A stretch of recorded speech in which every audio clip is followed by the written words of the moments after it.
बिस्मिल्लाहिर्रहमानिर्रहीम, अस्सलाम वालेकुम। नूरुल्लाह आपकी खिदमत में हाजिर है। 3 नवंबर 2 एनिवर्सरियाँ थी। एक मुशर्रफ ने इमरजेंसी लगाई थी।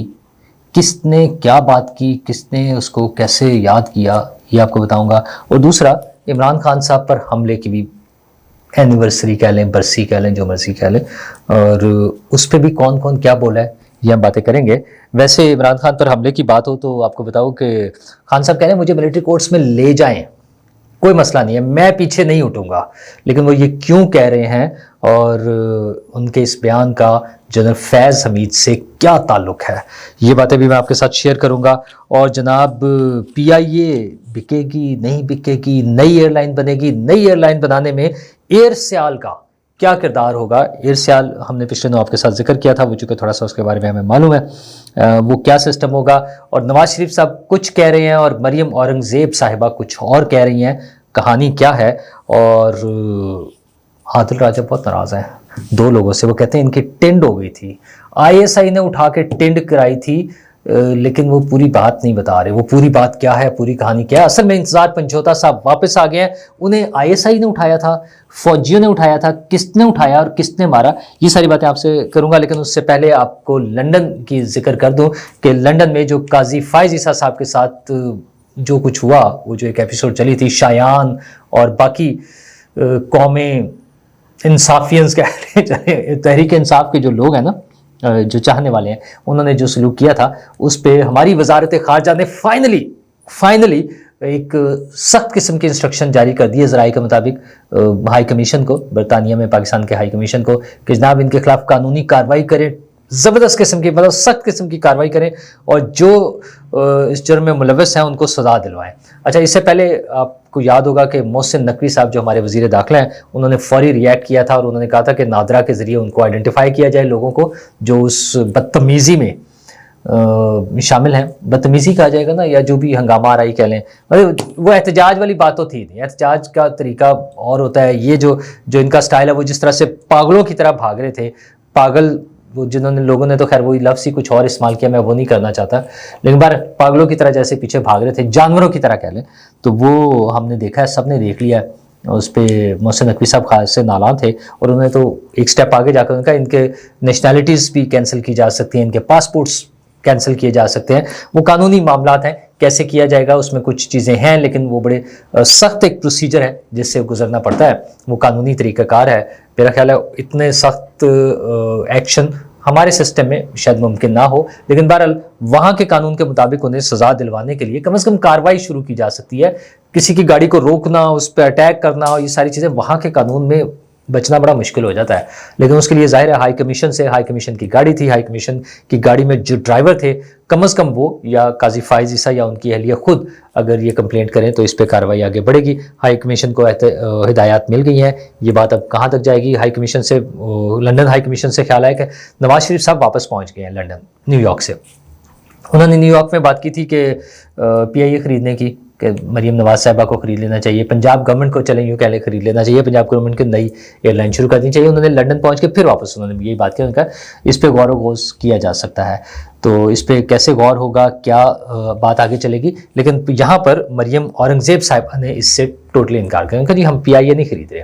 हाँ, नई एयरलाइन के हवाले से बात हो रही है कि एयर पंजाब बना ली जाए, बड़ा अच्छा आइडिया है, लेकिन उस पर बहरहाल ऑब्जेक्शंस आ रही हैं, रिजर्वेशंस आ रही हैं लोगों की।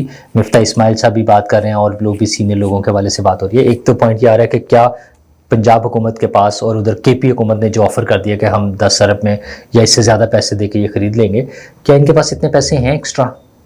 ज़ाहिर एक बजट में ख़ास एलोकेशन होती है ना, अपने उस बजट से निकल के इसको कैसे चलाएंगे, कैसे आगे लेके चलेंगे। इतनी बड़ी लाइबिलिटी है, 202 अरब रुपये की उसके जो हैं वाजिबात वो भी अदा करने, तो ये कैसे होगा। क्या सूबों के पास इतने पैसे हैं, और अगर हैं तो फिर वो जो आईएमएफ की रिक्वायरमेंट है कि वो अपने बजट में से कट करके वापस दे दिए जाएं, कौमी ख़जाने में शामिल कर दिए जाएं, क्या इस तरह से मौजूद है चीज़ें। लेकिन बहरहाल बिजनेस वेंचर के तौर पे खुसूसन पंजाब हुकूमत के लिए मुझे लगता है कि ये इशू फिर उसमें वो आ जाता है कि हुकूमतों की तरफ से बार बार ये आता है कि हुकूमत का काम कारोबार करना नहीं है। अगर हुकूमत का काम कारोबार करना नहीं है तो फिर ये कैसे बनेगा। अच्छा खैर, इसमें जो दूसरा मॉडल आ रहा है वो आ रहा है कि मकामी सनतकारों से, ताजरों से, मतलब बिजनेसमैन या इन्वेस्टर्स जो है वो उनके साथ मिलकर एक एयरलाइन बना ली जाए, एयर पंजाब, और मुख्तलिफ लोगों की। अच्छा, उसके लिए आइडियल एक मॉडल जो है वो हमारे पास एयर सियाल का मौजूद है। ये एयर सियाल के चेयरमैन जो है फजल जिलानी साहब, बड़े खूबसूरत आदमी हैं, अपने ख्यालात के हवाले से बड़े सिंपल से आदमी है। मैंने उनसे एक प्रेजेंटेशन के लिए हमने उन्हें बुलाया था, हमारी है एक मार्केटिंग एसोसिएशन ऑफ पाकिस्तान भी, उसके प्लेटफॉर्म पर हमने उनकी प्रेजेंटेशन रखी थी। तो बड़े सादा से लफ्ज़ों में उन्होंने वो पूरी कहानी सुनाई कि किस तरह एयरपोर्ट बनाया था ना सियालकोट वालों ने, ताजरों ने मिलकर एयरपोर्ट बनाया था। तो एयरपोर्ट मैनेजर की तलाश करते करते वो कैसे एयरलाइन बनाने की तरफ चल पड़े, और फिर सब वहाँ के जो लोकल बिजनेसमैन थे, छोटे बड़े, सब ने कंट्रीब्यूट किया और एयरलाइन बन गई और बड़ी कामयाबी से चल रही है। उसको इंटरनेशनल रूट सऊदीया के तो उसके ऑलरेडी चल रहे हैं, दुबई समेत मुख्तलिफ ममालिक के लिए उनको रूट्स मिल गए हुए हैं, उस पर ज़्यादा वर्किंग हो रही है। पाकिस्तान गवर्नमेंट ने इजाज़त दे दिया है, वो आगे जा रहे हैं और बड़ा अच्छा एक ना प्रॉफिटेबल बिजनेस है जो उन्होंने करके दिखाया है। कम बजट के साथ, कम तैयारों के साथ जितने ज़्यादा वो ऑपरेशंस कर रहे हैं, जैसी सर्विसेज दे रहे हैं, तो पंजाब में अगर एयर पंजाब बनाई जाती है जिसमें पंजाब हुकूमत की भी बैकिंग हो, उनकी भी हौसला अफजाई उनकी तरफ से भी हो रही हो, या उनका शेयर भी हो पंजाब गवर्नमेंट का भी, अगर वो इस तरह से करना चाहे तो एक बड़ा प्रोजेक्ट बन सकता है। और पंजाब हुकूमत, वो चाहे शहबाज शरीफ साहब की हो या मरीम नवाज साहिबा की, उनकी जो वर्किंग नज़र आती है, उनका जो वर्किंग स्टाइल नज़र आता है, बड़ी वो ज़बरदस्त किस्म का था कि डू इट वाला जो है ना, वो बस करना है तो वो कर ले, बहुत अच्छी बात है, करके देख ले। खैर मसाइल अभी बहुत सारे हैं, अभी तो इतने ढेर लगा हुआ है। प्रोजेक्ट्स कर रही है पंजाब गवर्नमेंट, काफ़ी सारे प्रोजेक्ट्स भी कर रही है, लेकिन अभी बहुत सारे मामलात हैं, मसाइल है। अच्छा, वफाकी हुकूमत के पास भी बहुत सारे मसाइल है। एक तरफ वो इदारों को ख़त्म कर रहे हैं, नौकरियों, वो जो पोस्टें हैं वो ख़त्म की जा रही हैं, तो एक जो ना गड़बड़ सी हो रही हैं चीज़ें। ये एयरलाइन बनाना किस तरह मुमकिन होगा? हाँ, बैंक ऑलरेडी है ना सूबों के, बैंक ऑफ पंजाब है, बैंक ऑफ खैबर है, सिंध बैंक है, इस तरह से ये जो ऑप्शंस हैं, इस तरह से एयरलाइन भी अगर वो करते हैं तो बिल्कुल मुमकिन है कि वो कर लें, करके देख लें, उसमें क्या हर्ज है। तो लेकिन मैं आपसे वो शुरू में बात कर रहा था कि आज जो है वो 3 नवंबर को 2 चीज़ों की एनिवर्सरी है, या बरसी कह लें। ज़ाहिर जब गम का, अफसोस का, दुख का मकाम हो, एक तो मुशर्रफ साहब ने इमरजेंसी लगाई थी, उसके बाद इफ्तिखार चौधरी साहब को नज़रबंद कर दिया गया था। अच्छा, कौमों की तारीख में और जमहूरी मुल्कों की तारीख में, जहाँ पर अभी जमहूरियत की तरफ सफ़र जारी है हमारा, सारे जो हमारा सेटअप है, जिस तरह का स्टेटस है हमारा, भी बड़ा टाइम लगता है ना चीज़ों को इस्टेब्लिश होते बनते हुए। तो उसमें मुझे लगता है कि हमारी सियासी जमातों को ऐसे इवेंट्स को याद रखना चाहिए और उस पर बात करनी चाहिए, ताकि हमें पता चले कि वो इन चीज़ों के ख़िलाफ़ उस वक्त भी खड़े थे और आज भी खड़े हैं, वो उसे भूले नहीं है। जिस तरह पीपल्स पार्टी ने भुट्टो साहब के केस को वो लेकर आगे चले, मियां नवाज शरीफ साहब अक्सर जिक्र करते हैं कि उन्हें क्यों निकाला गया। 28 जुलाई वाला जो वाक़या है 2017 का, उन्हें अकामा की बुनियाद पे जिस तरह से हुकूमत से निकाला गया, उस पर बात करते हैं, और बहुत सारी चीज़ें। इसी तरह ये 3 नवंबर की मुशर्रफ की इमरजेंसी जो थी, इस पर भी बात होनी चाहिए थी, लेकिन सियासी जमातों की तरफ से तकरीबन खामोशी रही।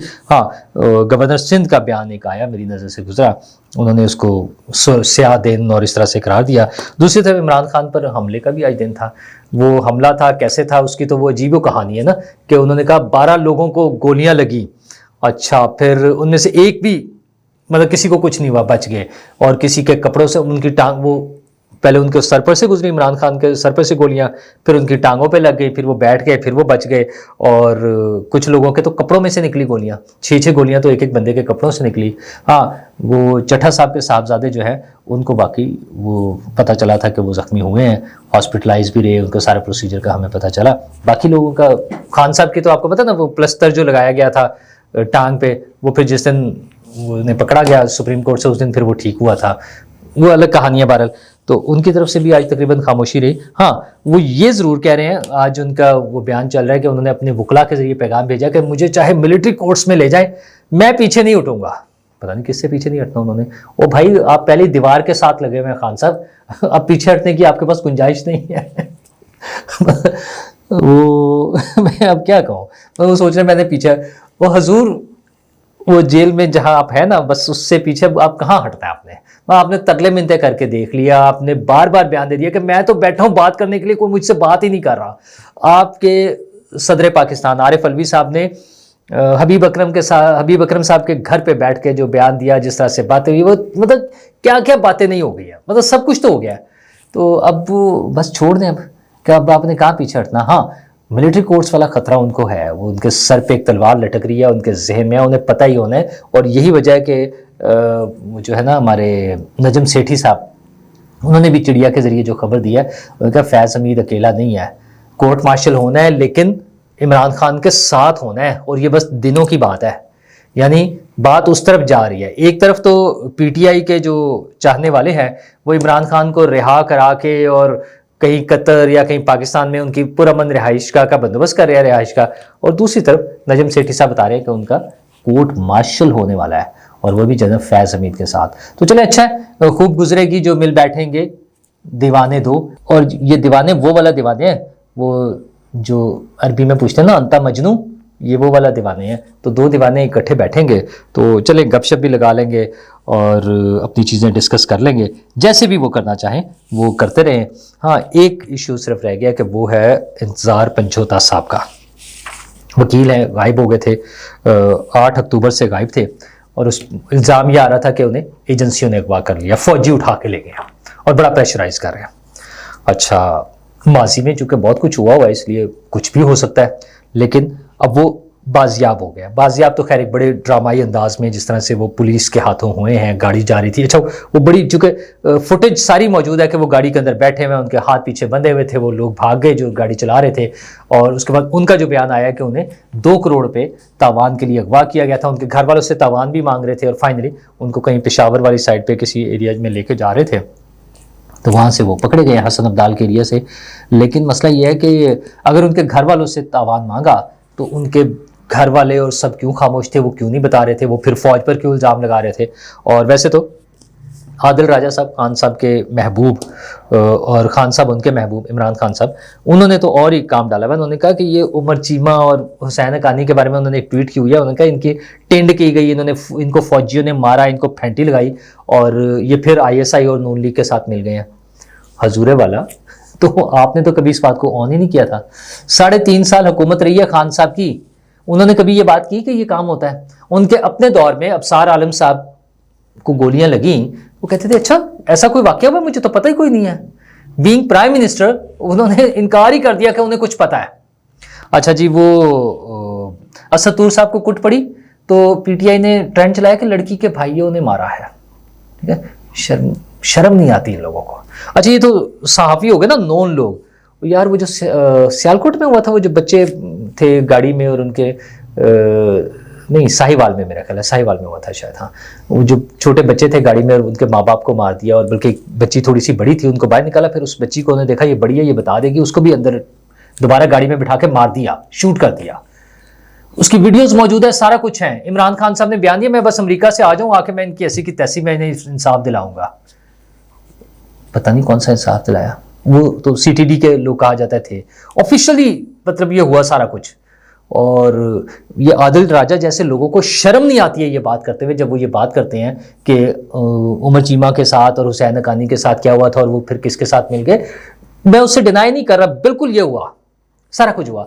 और भाई जब आपकी 3.5 साल की हुकूमत थी, तब तो आपने आर्मी चीफ को, DGISI को इस कौम का अबू बना दिया था। आर्मी चीफ को वैसे डिक्लेयर करते थे अबू, ISI के बारे में तो कहते थे कि इनके खिलाफ बात करने वाला गद्दार है। तब तो आपको इंसाफ कहीं नजर नहीं आता था, सिवाय तहरीक इंसाफ के झंडे में लिखा हुआ, और वो झंडे को मैं क्या कहूँ आप लोगों को, वो नजर आता था। तो हुजूर आज इंतजार पंचोता साहब घर आ गए हैं, एक बड़े वकील हैं और PTI की पूरी बैकिंग है। तो हिम्मत करें और ये बताने के बजाय कि 2 करोड़ पे तावान वाला मांगा है, अगर कोई और कहानी है तो खुलकर बताएं। मतलब इससे ज्यादा उनके साथ क्या हो सकता है, जो होना था हो गया था। ठीक है, तो अब आखिर बता दें और पता चले कि कौन किसके साथ है और कौन किसके खिलाफ है, और फिर बात करके दिखाएं। फिर PTI वाले बात करें ना, तो ये बढ़के मारना और वक्त गुजरने के बाद नारे लगाना फजूल है। इमरान खान साहब ने इस मुल्क के सिस्टम को ठीक करने की 1% भी कोशिश नहीं की। अच्छा, मुमकिन है वो कोशिश करते ना हो सकता, तो ज़ाहिर है एक सिस्टम चल रहा होता ना, आप उसको अपनी मर्जी से सब चीज़ें नहीं तब्दील कर सकते, बहुत सी चीज़ें नहीं हो सकती है ना सही। लेकिन उनकी डेलिब्रेट एफर्ट तो कोई नजर आती, कोई उनकी कोशिश तो नजर आती कि उन्होंने ये कोशिश की है ठीक करने की। वो तो बड़े साफ बैठ के बता दिया हमारे तो हाथ बंधे हुए थे, बजट पास कराना हो या कोई और कानून पास कराना हो तो एजेंसियों को मैं कहता था कि वो बंदे ला कर दें और उनके ज़रिए हुकूमत वो चला रहे थे अपनी, उनके ज़रिए असम्बलियाँ चला रहे थे, उनके ज़रिए हुकूमत चला रहे थे। तो हुकूमतें और असम्बलियाँ अगर अवामी उमंगों के मुताबिक चलानी है, अगर आइन और कानून के मुताबिक चलानी है, तो सियासी जमातों को अवाम पर भरोसा करना होगा, पार्लियामेंट को स्ट्रेंथन करना होगा, वरना इमरान खान साहब की मिसाल या उनका हशर हमारे सामने है और ये कोई आखिरी नहीं है। अल्लाह पाकिस्तान को और हम सबको महफूज रखे।